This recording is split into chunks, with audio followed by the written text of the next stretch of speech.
Thank you for tuning in, everybody. My name is Juan Cephas from Fit PD, and this is Lineup with Fit PD. I was a cop for almost 30 years, and I've been teaching recruits for over 23 years. In that time period, I've met some amazing people. One of those amazing people is here with us today. This guy is a multi-talented powerhouse, from being an all-state basketball player in high school and in college, full ride to University of Missouri. My head's getting bigger. But not only that, he served his country. He's a Navy veteran, and he also served his community as a peace officer here in San Diego. In the middle of all that, he entertained millions of people with the WCW World Championship Wrestling as a tag team champion. But that wasn't good enough. He also did it with the WWEF, the World Wrestling Federation, as I knew it. Mm-hmm. And he fought some legends. We're talking about Kane, the Undertaker, as well as, rest in peace, Hulk Hogan. Yeah. This guy is resilient and can reinvent himself in so many different ways because he's multi-talented. Please help me welcome Chuck Palumbo. Thank you for the kind words. I appreciate that very Chuck, much. That was just all you. I mean, kind words. That's who you are. Survival, when you're navigating through life, none of that was planned. None of that was planned. Everything was just trying to find my way, really. And as one door opens, another one closes, another one opened. But when you say that, Chuck, I think about, sometimes, yes, different doors open and close, but sometimes, depending on who our role models are, we can make better choices. Who were some of your role models growing up? Oh gosh, they wouldn't be big names or celebrities or anything like that. It was more of just people from the neighborhood that were successful. All right. Whether it was the guy up the street who had a successful construction company, or the local athlete, who maybe made it out of the city. Sure. And then of course, as I got a little older, it was the Boston Celtics. I was a big basketball fan. Boston Celtics, and some of the Patriots guys from that time. My grandmother, huge role model, wonderful lady, second generation Italian. Her parents came over from Italy. She was a farm girl, but just what she instilled in my family, my brother, my sister, and my cousins, yeah, she was big. So, we're kind of talking about role models, and we're talking about ethics, which is so important in law enforcement. And I want to talk a little bit about law enforcement. Yeah. How did we meet, Chuck? At the academy. At the academy, right? Yeah, and I felt like, I'm looking at you, and I'm thinking, you know what? You have a little bit more life experience than some of your peers in your particular group. Yeah. And I always enjoy it when we have people that have a little bit of life experience because they can mentor everybody else. Mm-hmm. Tell me a little bit about your experience in the academy, because now you're a Navy vet, right? Mm-hmm. You're a Navy vet. You've played basketball. And how did those experiences help you go into an academy? Well, I think I was 45 when I initially went through, and I had pretty much seen everything. Not everything, but I've seen a lot. Sure. So there was nothing that really shook me up, but I knew what they wanted. I knew what they're looking for. I didn't realize, and maybe I should have, or it should have been obvious to me maybe at that age, but I didn't realize how much life experience played a role in law enforcement or the academy. Just simple things like knowing how to speak with another person, especially when you're in uniform, right? And the other person isn't. There's an intimidation there. There's a uncomfortable feeling a lot of times that the citizen will have. They're often intimidated by the uniform. So when you can speak with people, That was huge. That was huge. I didn't realize how huge it was. That might have been the biggest thing, is just knowing how to be a people person. If that makes sense. No, that makes complete sense. As a matter of fact, that's one of the anchors in law enforcement that never goes away. Yeah. We're constantly being evaluated on our communication style, and we're expected to be able to communicate with anybody from any walk of life. Now, how did your athletic background help you in the academy? I mean, I think it's pretty obvious. Just knowing the body, knowing Yeah. what it's going to take, trying to be in shape, trying to prevent injury, taking care of your body, the maintenance. On the weekends, maybe instead of being out and about, you're home resting, getting ready for the following week, right? Whether it's with the diet or just, the stretching or maybe getting some PT on something that's aggravated or, whatever the case may be. Definitely helped being an athlete. Absolutely. But we're talking about like discipline. Yeah. Because you mentioned Friday night. Yeah. Some of your peers were closer to 21. Yeah. And, Friday night, from what I remember from being 21, Friday night didn't mean let me rehab my shoulder. Right. No, I was there once too. I get it. So that was huge for me. I mean, Friday night was actually probably getting a good meal, doing some rehab work. Matter of fact, I was going to a PT place a couple times a week, just for maintenance. Maintenance. The ice, the Advil, all that stuff. Resting up on the weekend, That was, at my age, that was everything. Yeah. Yeah. It made the difference for sure. Yeah. You definitely got to take care of your nutrition, your body. Yeah. And honestly, if the younger people can just maybe pick up on that a bit, I think they'd be more successful too, as far as, injury prevention and so forth and so on. We do get a lot of recruits that get injured in the academy early on. Yeah. And it's something that can be prevented because many of them do not have experience running. Yeah. And all of a sudden they start running 3, 4, 5 miles and they get the runner's injuries. Yeah. Yeah, I mean, they're going from zero to hero, right? Right. Basically. Yeah. I mean, I know you know better than I do, but I mean,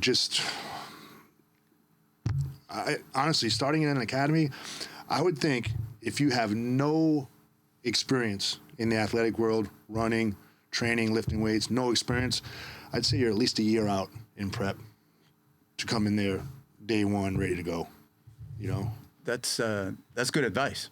I think. Yeah. I mean, you want to start and be ahead, not behind.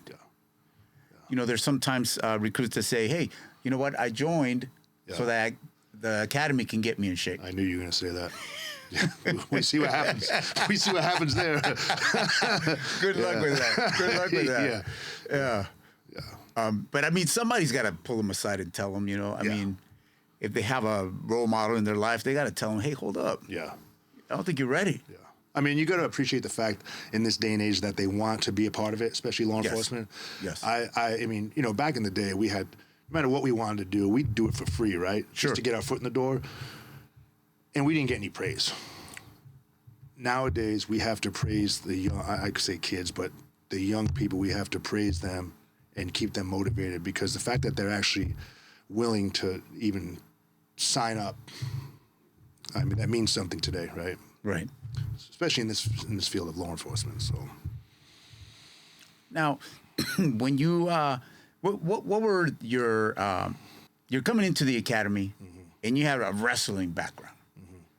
How does that play into your like defensive tactics or other parts of the academy? All right. Well, I'm going to go back a little bit. So obviously pro wrestling is entertainment. Sure. But I've never met a true pro wrestler at the highest level who didn't know how to wrestle collegiate style. Knowing your body, right? Your center of gravity, leverage.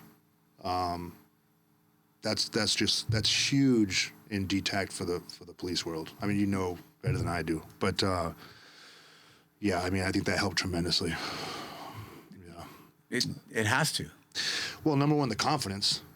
The big thing with a lot of people who have not had any athletic skill, especially hand-to-hand combat or, wrestling, boxing, karate, no matter what it is, people who did not grow up doing that stuff, are very timid when it comes to putting hands on people, Yeah. right? Right. So, and sometimes they're afraid. We've all seen the videos where a police officer was hesitant just for 30 seconds, just for a second, Sure. and have put their life in jeopardy, right? So that's the big thing. I think number one is just being comfortable, being uncomfortable with the contact. So, and I always thought, even like wrestling, and I grew up boxing, and I did a little bit of Muay Thai, and I played basketball, but I was very physical. I love contact. I love body to body contact. So I was just number one, very comfortable. But then when it comes to the skills, takedowns, and knowing your body and using your weight to your advantage, applying holds, whatever it may be. Right. Yeah, definitely a bonus. Definitely. Yeah. Now, you mentioned that sometimes fear is a factor. Yeah. And we do get a small population of people that come through Yeah. that have never had contact Sure. because they were good citizens, Right. but subsequently didn't have any contact. Yeah. Yeah. And now they are asked to do police duties Yeah. that require contact, and people are afraid. Yeah. Something that I've seen in the academy is like some people are quick to go to their gun. Yeah. Yeah. Absolutely. Yeah. But what you're describing is the opposite. If you're comfortable with contact, probably not a need. Yeah. Well, hopefully there's not a need. I mean, you know this, right? You go to the gun, where are you going to go from there? Right. Are you going to put it away, start fist fighting, or Right. That's now you're in another battle. So yeah, I just think you have to be very comfortable with body contact. Don't be afraid. Put hands on someone when you have to. When you have to protect you and them. So, yeah. Now, you graduate from the academy. Mm-hmm. And what are looking back, what were some of your best moments or things that you kind of thought that was worth it? In the academy? In the academy, sure, in the academy.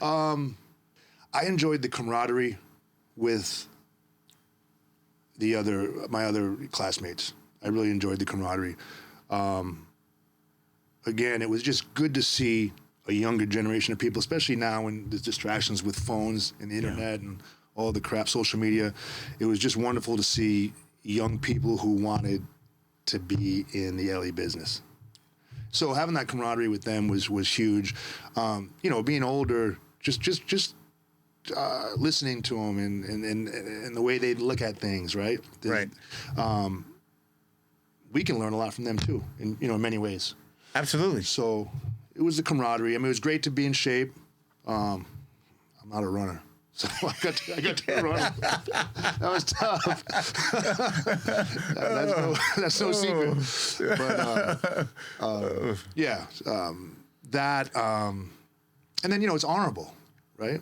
Right. You get through an academy with Yes. a group of people for a great cause. Ultimately, it's a feel good feeling, So, and then obviously I met some great people, Right. like yourself and other people there. Oh, you're welcome.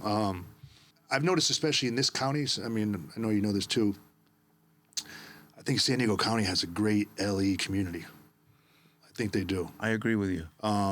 So I've met some great people that I consider friends now, which is nice. So. Yeah, I agree with you. In the introduction, I mentioned that, I've met some amazing people doing this job. Mm-hmm. And I mean, like yourself. Thank you. It's, I keep that open mind that I learn from the people I teach just as much as they might learn from me. Sure. And I keep that open mind because there's so many people from different walks of life that come through that have life experience that can contribute to law enforcement. Mm-hmm. And cops can come from anywhere. Sometimes the public doesn't understand that the cops can be your brothers, they can be your sisters, they can be your cousins, the person next door. Yep. They come from anywhere. Absolutely. And they have a lot to contribute. They do. When the job is done right, it's a great profession. Oh, absolutely. Yeah. Absolutely. It's tough because the way cops have been portrayed lately, or the last 5, 6 to 10 years, maybe, Right. especially with social media being so strong now, and everybody has a phone and things can be edited and stuff. We get a bad rap. Yes. I say we. I mean, I'm not a cop anymore, but I still consider myself to live an LE lifestyle, you know? So, yeah, we get a bad rap, unfortunately. And I feel if people could just get to know who these people are behind the badge or behind the uniform, we can make a difference. You know? Absolutely. You know, and that's what I want listeners to kind of understand is the fact that the people that I'm trying to bring on to the podcast are people that can be your next door neighbor. Yeah. And when you get to know them, Yeah. oh, you were a cop? Yeah. Oh, you're a cop? Well, I didn't know that. Yeah. Well, that's because we didn't give you the opportunity to get to know who I am as a person. Yeah. And there's a lot of great people. There is. There's a few that have messed it up for everybody else. Exactly. And then that brings up a good point. Unfortunately, that one bad traffic stop, right? That ticket, that argument where maybe the cop maybe bullied the citizen. Once that gets out there and once that stereotype is developed, it's hard to break it. It's hard to break it. And then now it's on video, so now 10 million more people see that that traffic stop or what have you, and they automatically, cops suck or whatever the case may be. So it's an uphill battle.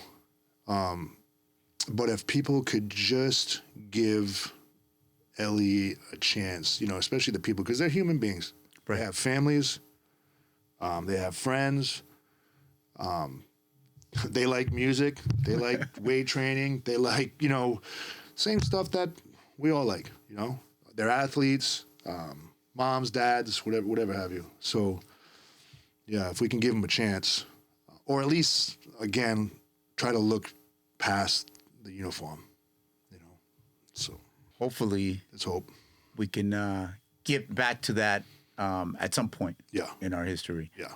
Now, once you get out in the street, Chuck, what you've had some life experience, so I'm imagining that your field face training is a little bit easier than most other new cops. Yes and no. As far as, again, that contact with people and being able to talk with people, I thought that was extremely helpful. And I was actually told by my peers, hey, the way you spoke with that person was great, And I was like, I didn't think it was a big deal. I thought I was just talking like you and I are talking right now. Yeah. So that part was easy. I guess the things that might have been challenging are, as you get older, and you're already kind of set in your ways, there's different rules and there's different, obviously there's laws and procedures and stuff like that. So that takes a minute. Navigating around a keyboard. No. Yeah. Simple things like that. As you're doing your job, as you're driving, whatever the case may be, that took a minute, because I never really used a computer other than to, maybe pay bills or research or, basic things. Right. So that was, I know it sounds silly in this day and age, but, I was born in 71, even in high school, we didn't have computers or anything like that. So that took a little time. But yeah, going back to the communication aspect of it, very, very helpful. Being able to de-escalate situations. De-escalate, build a rapport, relationships. Huge. I never had a problem with that. I mean, we have a lot of gangsters in that town, right? You know how it goes. Yeah. You can either work with them or you can make it an uphill battle with them, right? Some guys just make it so hard for themselves. Give them a little respect. Let them speak, say what they want to say, explain yourself to them. I didn't have any problems with people on the street. As a matter of fact, when you start to build a rapport, right, you actually, they help you. They do. They help you. And they're glad to, once they see that you show them some respect, they're people, they'll help you. Well, I mean, I think it's so important to build a good relationship every single day with every single contact, even if nothing comes of that contact, because in the future, they will support us knowing that we're doing a good job. Yes. Yes. I mean, I'll ask you. I'm sure you've been in situations where you've exited your patrol car and you're about to walk up and make contact with an individual, and you can, just by their body language, their facial expression, their stance, you know that this guy does not like police officers, right? I Right. mean, it's obvious. If you can break that down and break down that barrier, I mean, you're miles ahead of the game. That's where that experience and communication come in. Yeah. It's underrated. You know, I try to tell recruits, we're already practicing communication. Yeah. We have siblings, we have spouses, we have boyfriend, girlfriends, we have somebody that we deal with often. Yep. And it's not always all, you know, roses. Yeah. Sometimes we have conflict, and we are able to de-escalate that. So that's our practice. Yeah. Now, when we encounter people on the street, we should be able to do the same thing. Yeah. And it's okay to be kind. You know what I mean? It's Right. okay to be nice. Just because you're in a uniform and you have a weapon and you have tools and a badge, be nice. Sometimes you have to be extra nice because of that, right? Right. Because they see the uniform. Again, they see the uniform. They've experienced the stereotypes. You have to go above and beyond with kindness and being nice, I think. No, It's I okay. agree with you. It's okay. I know it's funny because I've had a peer or two say, "Oh, how come you're so nice to that?" Listen, trust me. Just be kind. You know what I Right. mean, until it's time not to be. Yes. Right. Right.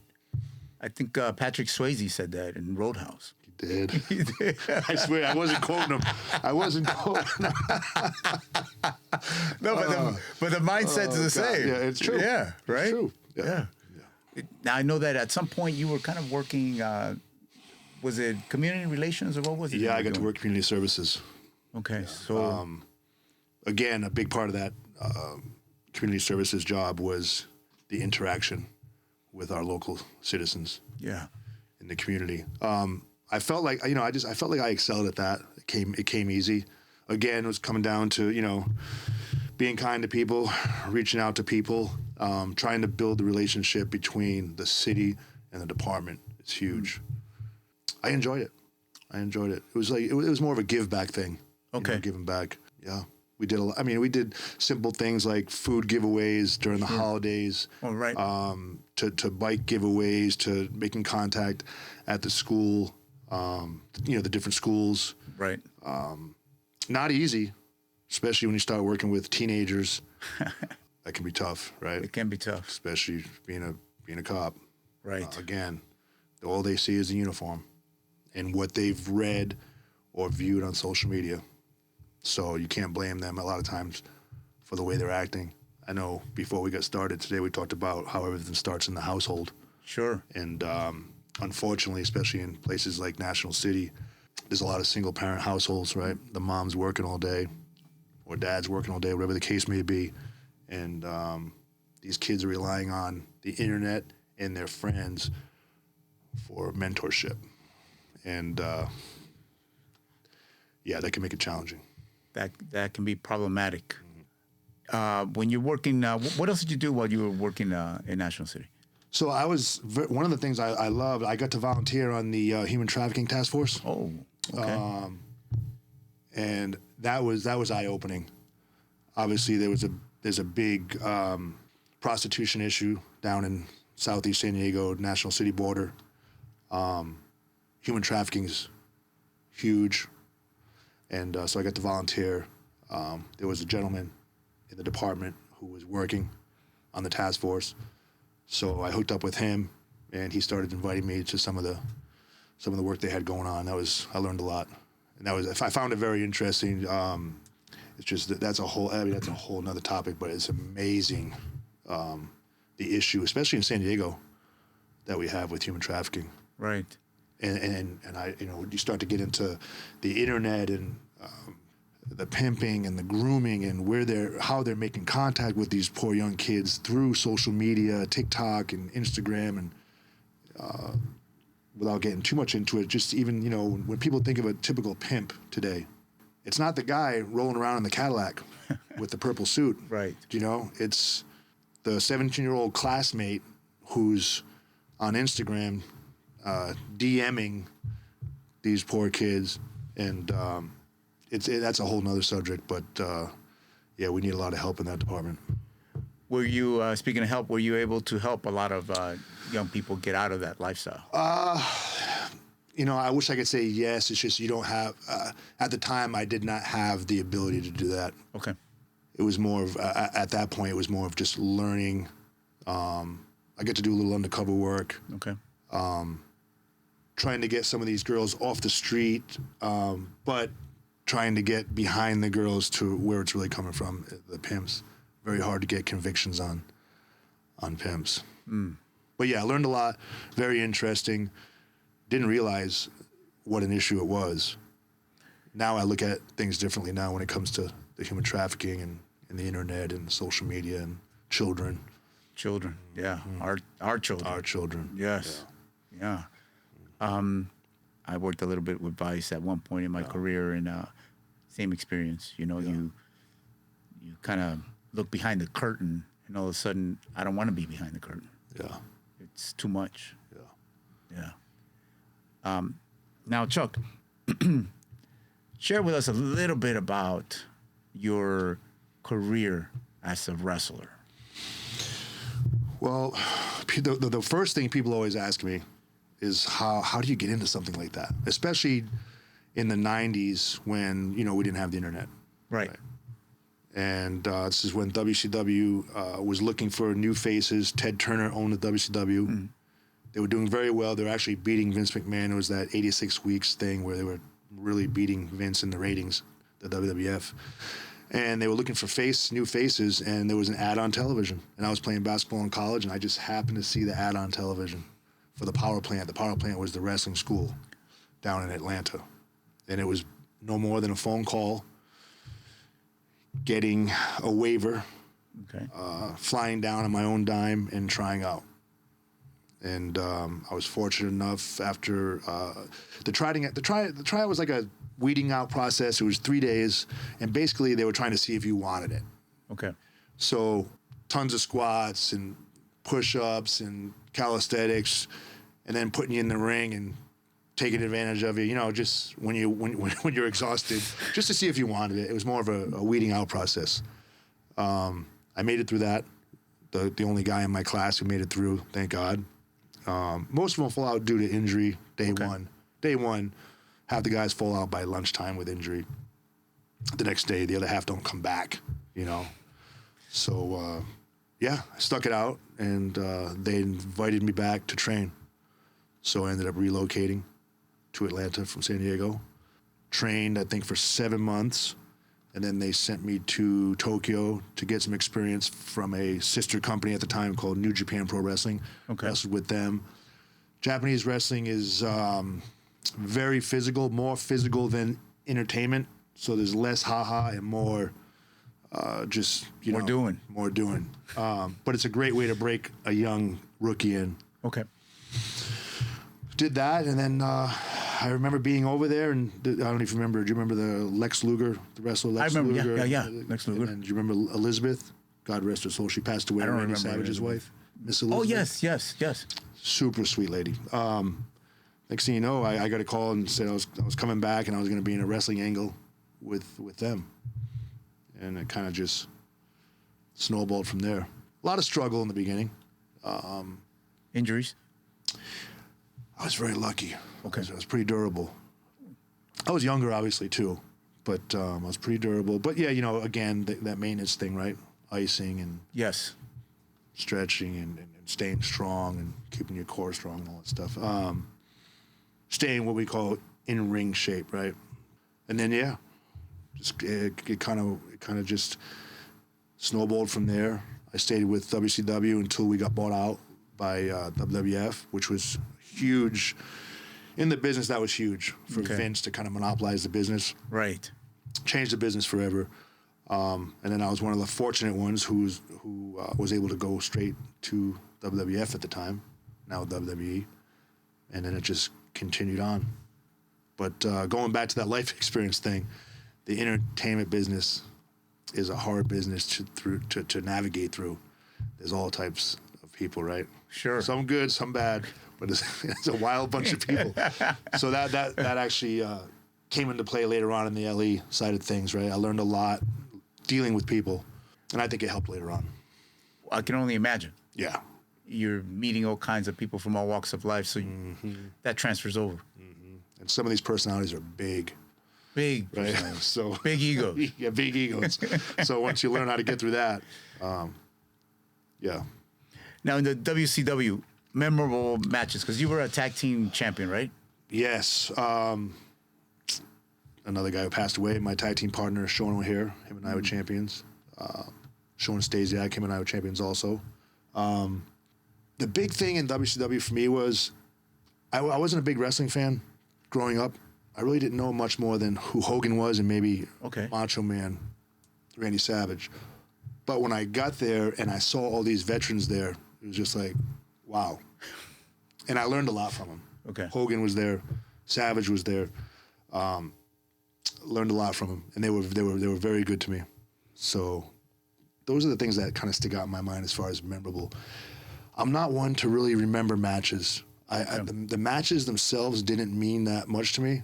It was more of just the overall experience, whether it was the life on the road, people I was meeting, lessons I learned. You know, some guys remember everything about their matches. You know, I wasn't that guy. It was more about just the overall experience, and I had a great time there. Yeah. Now, at some point, you moved from the WCW to the WWE, right? And when you get to the WWE, what's the biggest difference? Well, honestly, the rumor was that WWF was the place to be. A little more professional, took care of the guys a little better. And I'm just speaking from, you know, one of the guys on the inside. It was a little tougher. A lot of the talent were some of them were fantastic, but there was a handful that were very standoffish.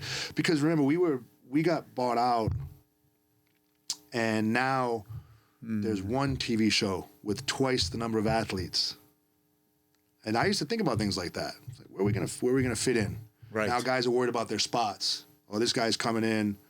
This is my spot. You know, they're gonna take some of the TV time away from us. So it was challenging, but I ended up building some great relationships, and it ended up being successful for me. You know.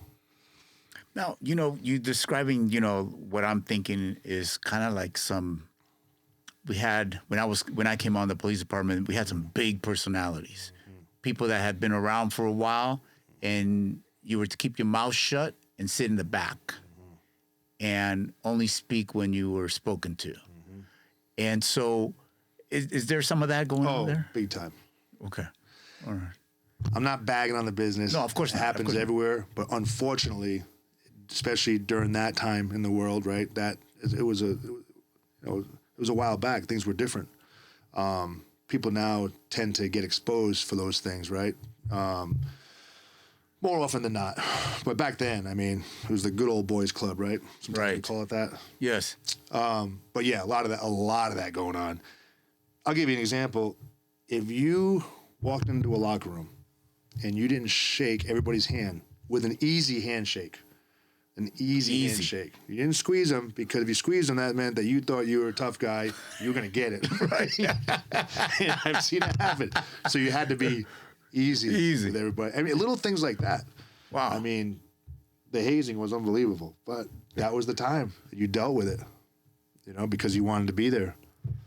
So dealing at it at that level, which I can only imagine a little bit, I have no idea what it would be like dealing with those huge personalities. But so coming to a police department where there is some hazing. Oh, yeah. And there is some big personalities. Yes. I'm imagining that you're able to easily navigate through that. Yeah, you know, you get to a point where once you've seen all that and endured all that already, it doesn't mean anything to you. You can almost laugh it off inside. Okay, I'll play the game, you know. But unfortunately, you would hope that, especially like in the LE business, that would not be happening. It does. It does. It does, unfortunately. Now, there's an incredible amount of great people in the business. Yes. And it's funny, I call it a business a lot of times, because ultimately it's a business. It is. What you're doing now, it's an honorable business, and a lot of heart and soul goes into it. But you know, you're working for a city, Working for a city or a county. or a county. Yeah. Now, what kind of advice would you give to some of these young men and women that get into this business and they encounter some of the rough personalities? Yeah. I think remember why you got in the business, right? Remember who you are, who you were as a person before you got there, right? Stick to that. Stick to that belief in yourself. You're going to endure this no matter where you go anyway. I get it. Now you're dealing with ranks, promotions, bosses, males, females. I get it. You're going to have to deal with that. Just remember who you are. Stay true to yourself. And sometimes you got to play the game. Now, when I say play the game, I don't mean join them, right? Right. But navigate your way through it. There's times to speak up. There's other times where you may have to bite your tongue until you can get in a position where you can speak up and make a difference. I've seen it happen. Once you start to get singled out, it can be a tough battle from there, to the point where you may find that it's not even worth it for you to be there. And you don't want to get there, right? Because that's not why you, applied or joined or are there in the first place. So I think stay true to yourself. At the end of the day, I know you know this, you can't deny hard work. You can't. You can't. No. Be the hardest worker. Don't give them a reason. Keep the direction that you want, right? Keep focus on that goal. And sounds easy, right? We can talk and sounds easy. We all know people who've struggled here and there. But that's what you got to do. Yeah, it's just hard sometimes for young people without life experience to be able to navigate against some of these big personalities. It's huge. Sometimes people are just testing you. Oh, absolutely. I'm going to share a story real quick. When I was brand new, got to my station, I was working out before shift because I always wanted to work out, whether it's end of shift or before shift, just to get my mind right. And I had the music on loud. And it happened to be rap music. A guy walks in and says to me, very serious, in uniform, and he's towering. He's a towering individual. Says, turn that shit off. This is the first time I ever seen this guy. Yeah. I grabbed a 10-pound weight. Yeah. And I said, F you. And he says to me, he just says nothing, actually. Yeah. He smiles. Yeah. And he walks away. Yeah. After that, I was his buddy. Yeah. Yeah. It was just a test. Absolutely. And I remember that because there were two of my peers that failed that test by the same guy. Yeah. Yeah. But you gotta, when you say you gotta endure, sometimes you just sometimes you gotta endure some things. Yeah. And there's a time like that. A lot of these people, right? It's all bite. I'm sorry, it's all bark. All bark, right? It's all bark. Yeah. And just say like bullies in life. Most bullies, it's all bark, right? Right. Once you call them out, once you stand up to them. I'm not advocating picking up 10-pound weights. No. I mean, that was back a long time ago. It was a time where you would do something. Maybe like I wasn't that, right? going to use it. Maybe you were. Well, probably wasn't going to use it. Hopefully not. If he got close, I was going to run. That was big, though. That was big. That was my instinct, and I don't know. Good. That's good. Yeah. Yeah. It is what it is. Yeah. Chuck, what else can you share with listeners about, your resilience and your ability to just be able to adapt to different situations, and just your in general your whole life experience that made you a successful peace officer, giving back to the community? Yeah. I think first and foremost, and I try to live by this every day, don't be afraid to step out of your comfort zone. You got to step out of your comfort zone. If you don't, there's no reason to grow. It's no different than weight training or whatever you have. If you don't give your body and brain a reason to grow, it's not going to grow. You got to step out of the comfort zone. And then if you can take it a step further and be comfortable doing that, being comfortable being uncomfortable, there's no stopping you. That's huge. I think so. That's huge. Easier said than done. But I think the more that becomes a habit, just like bad habits, once it becomes a good habit, it's easier and easier and easier to do, I think. But yeah, you got to challenge yourself.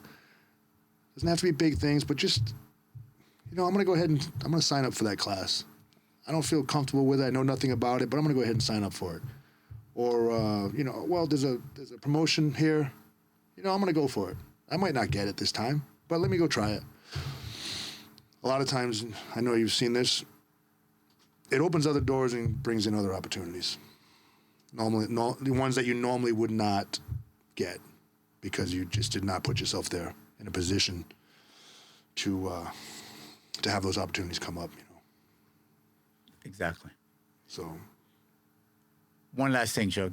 Yeah. What's next for Chuck Palumbo? Yeah, it's a good question. And we spoke off camera a little bit before we started. Yeah.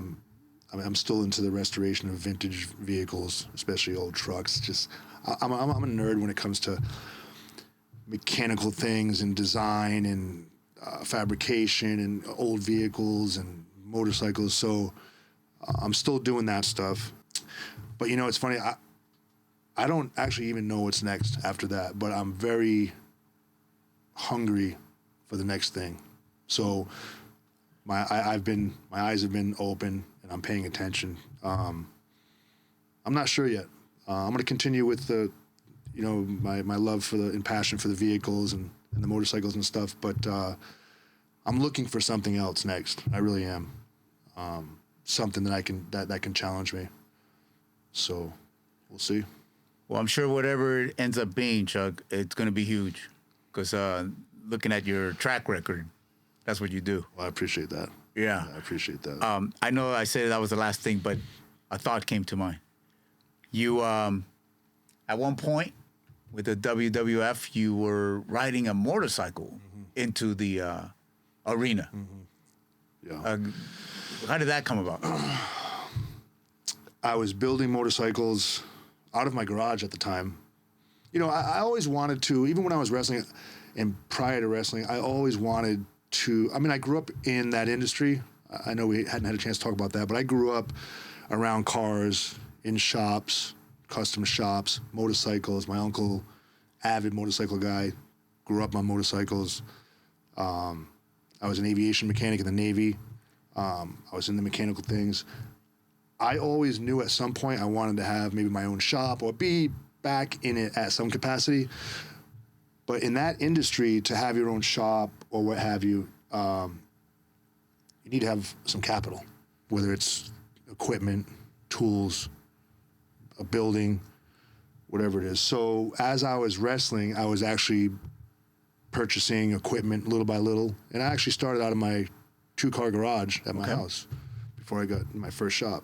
Anyway, I was wrestling. It was probably somewhere around 2006, and I had a magazine feature for one of my bikes, like a centerfold feature or something, and I showed it to Vince and Vince McMahon, and I said, hey, I'd like to do something like this on TV as far as my character, because at the time we weren't doing much as far as a character goes for me. And Vince, he's one of those guys where if he sees that you are, genuine about it, and he liked my enthusiasm and he saw what I was doing. He likes motorcycles too. Fortunately, he let me do it, just like that. He's like, all right, let's do it, like that. And it stuck. And I got to kind of do it until the end of my career. Awesome. Which was it was only a couple of years, but it was great. And we spoke about this off camera earlier, but it was a platform, a priceless platform, to show off my work and transition to that industry. So I got a lot of opportunities because I was the wrestler who was riding and building these motorcycles from TV. when it came time to do it on my own later. It ended up turning into a show I had on Discovery Channel a few years later. I got a lot of opportunity from it, you know, and but it took a minute to prove myself because you know, a lot of times people in the industry go, oh, here's this wrestler who's all of a sudden building motorcycles, and so it's hard for people to really believe Sure. it. I had to prove myself as a craftsman. That took a long time, but yeah. Well, I'm impressed. If you can persuade Vince McMahon, Yeah. then no wonder in Patrol you can persuade anybody. Yeah. If you can persuade Vince, he's got a head like concrete. But, yeah. That's awesome. Absolutely. That's awesome. Yeah. Chuck, thanks for being here, man. Oh, my pleasure. Appreciate you, brother. No, I appreciate it. You know what? I think it's great what you're doing. Thank you. You're welcome. Thank you. And thank you to everybody that's tuned in. Appreciate you sticking it through and watching the different episodes. We have more to come. Thank you for watching.